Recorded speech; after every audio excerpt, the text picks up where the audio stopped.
it down. It's 50. It's 50. It's 50. Celtics on their first night of a traveling back-to-back. They took on the Portland Trailblazers in Portland and got their 50th It's 50. It's 50. F50 win of the season. And they held their opponent to under 100 points for the 12th time this season, beating them 121-99. Largest lead was 24. And this is your recap of the game. It was looking like it was going to be the hospital Celtics versus the kind of hospital Trailblazers, but not gonna lie, no disrespect, even if they were full strength, they would still be bottom of the totem pole of the Western Conference. Celtics were without KP and Holiday, but it was no KP, no Holiday, no problem.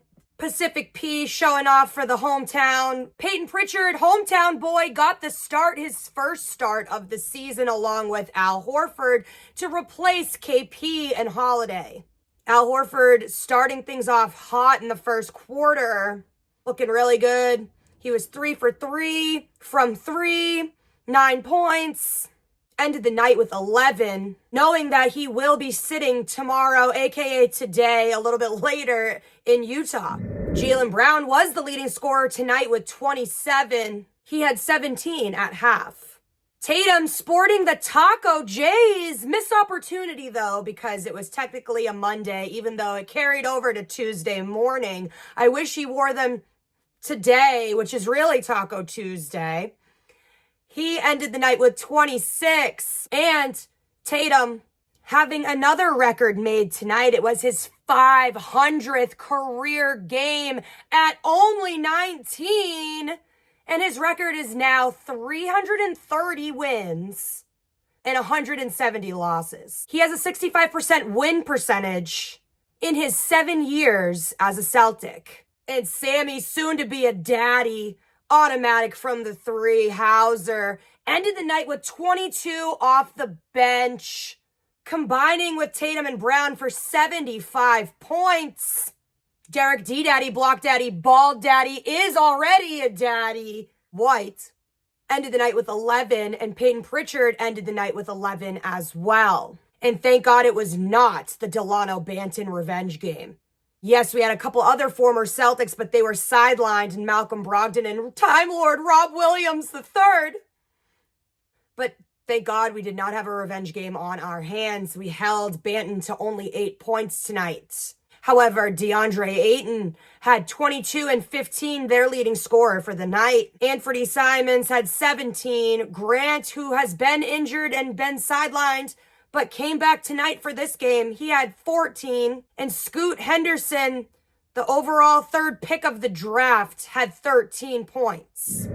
Honestly, they put up a really good fight. I know that they only have 18 wins this season, but obviously if you're an NBA team, you're good at basketball. I mean, that's a fair statement, correct?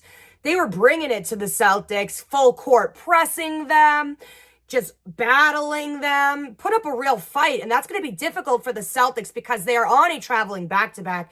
So I'm not sure what the game is going to look like tomorrow in Utah. That did take a lot out of them, and not your typical bottom of the barrel team energy that we were expecting to face from a sub 500 team. Speaking of sub 500 teams, the Celtics are now 23-1 this season against sub 500 teams. I never thought I'd see the fucking day, guys. So, wow, that's amazing. The Celtics now travel to Utah and play them in less than 24 hours. Another sub 500 team, so let's not fall into the trap. I know that they are going to be running on empty, so this is going to be a true test of resiliency, next man up mentality, and being able to overcome the adversity to end this road trip on a high note as they come back home to take on the Phoenix Suns on Thursday. So until less than 24 hours from now, this has been Brie Marie D, Boston Banner Bound, and that was your recap for the game.